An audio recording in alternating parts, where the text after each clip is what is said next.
All right, it is time for the Disc Golf Valley Daily Challenge, May 7th, 2025.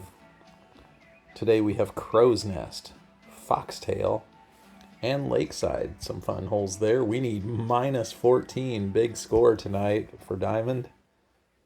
We'll play it first time through, one time through, see what we get. Start with the Sapphire on Crow's Nest 3. Normal aim point is about here with the bottom chevron. I'll go up and right a little bit due to the wind. Give it some hyzer. Fade over there.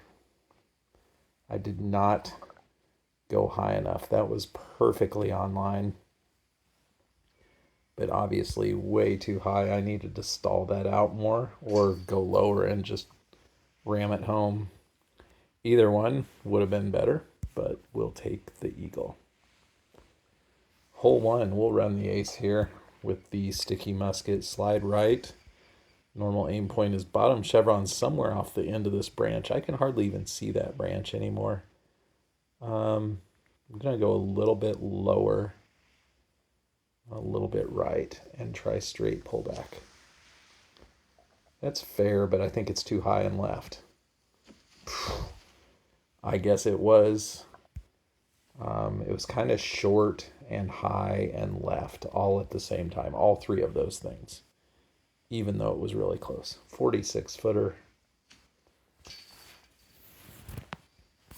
for the birdie. Finishing Crow's Nest on hole 5 with a tricky 3 wind. It's going to be a headwind by the time we rotate around. So I'll go sticky musket backhand instead of forehand. Top chevron down near the basket.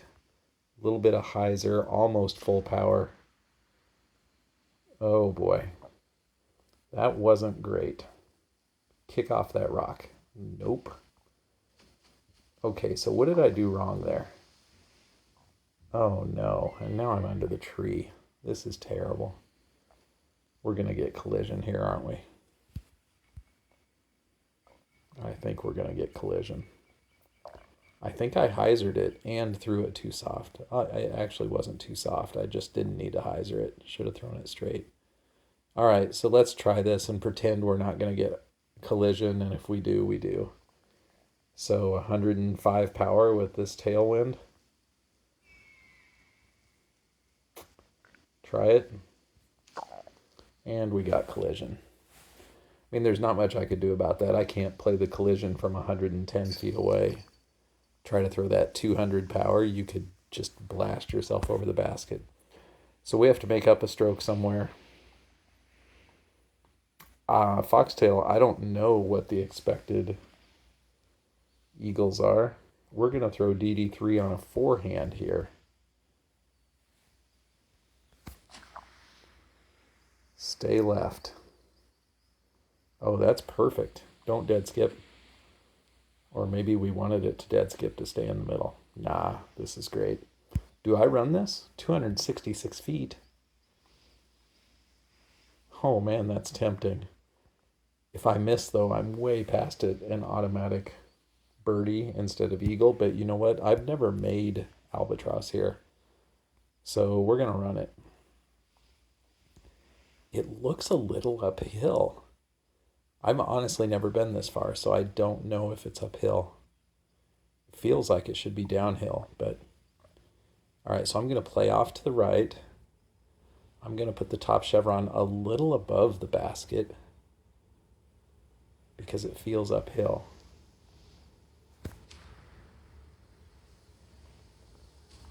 Oh, man. That was a good effort.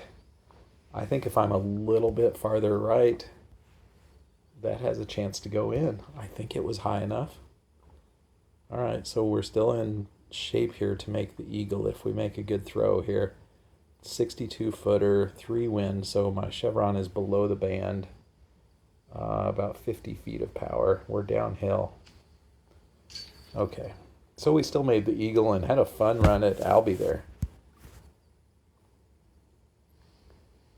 All right, ooh. Hole 1 with an awful wind. 3 wind, but left to right. Does throwing forehand even do anything for me here? It won't get far enough. We can try. Oh no, that's terrible. Yeah, just into a 3-wind. That's not going to get it done. 175. We're going to be off to the left here. It's a tiny bit uphill. So 185. Man, 190. Oh my gosh. I think 185 even would have been too much. That's hard to believe that it wasn't more uphill, especially with the wind against me. I mean, I know that the 3-wind is going to raise it higher, but I really thought we were farther below that than that. All right, so we left ourselves a tough birdie. 79-footer uphill with a 3-wind. So, okay, snuck it over the rim. Whew, what a mess this has been. And hole 2. I have looked at this hole before and thought I was on hole 9 and thrown a super power drive down the gap there. So I'm glad I noticed that this was hole 2. All right, so just regular glide musket here. Way over here because of the 4-wind.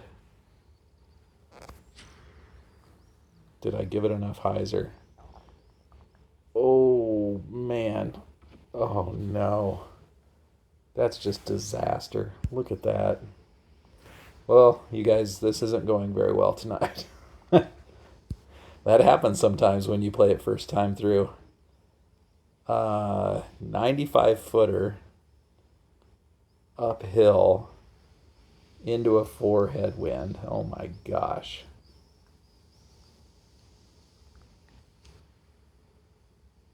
All right, we've made a couple throw-ins to, salvage. Well, I don't even know what we're salvaging at this point. Salvage a reasonable showing. All right, we'll just throw up a prayer here for an ace run. Super high and right with that 3-wind. Try to just slice one into the basket. Safe otherwise. All right, that gets us to, look at our scorecard. Eagle, birdie, par, eagle, birdie, par. Oh, I messed it up. I needed eagle there. Okay, so a par 4 and a par 5 left. All right, we have hole 2, which should be an automatic eagle. So I go forehand, light glide, bottom chevron even with this rock, but out to the left, and then throw it nice and flat. And that gets you somewhere in the neighborhood. It really shouldn't mess with that tree. I guess I should have thrown it a little bit flatter. 37-footer. Had to aim under the band there to the downhill. And finally, wow, tough wind on Lakeside 9. So we'll start with the glide fuse and see how we feel about this second. I had a shot similar to this in multiplayer today, and I went sticky rive super low, and I made it there. Can I make that? Let's try it. Yes. Oh, makes it easily. Look at that sticky rive carry into that wind. The other option there was going water skip, but I don't know that shot very well, so I was more comfortable just trying to blast the sticky rive in. All right, so clean finish on Lakeside after a mess on the early holes. We finished 3 strokes short of that 14 diamond round.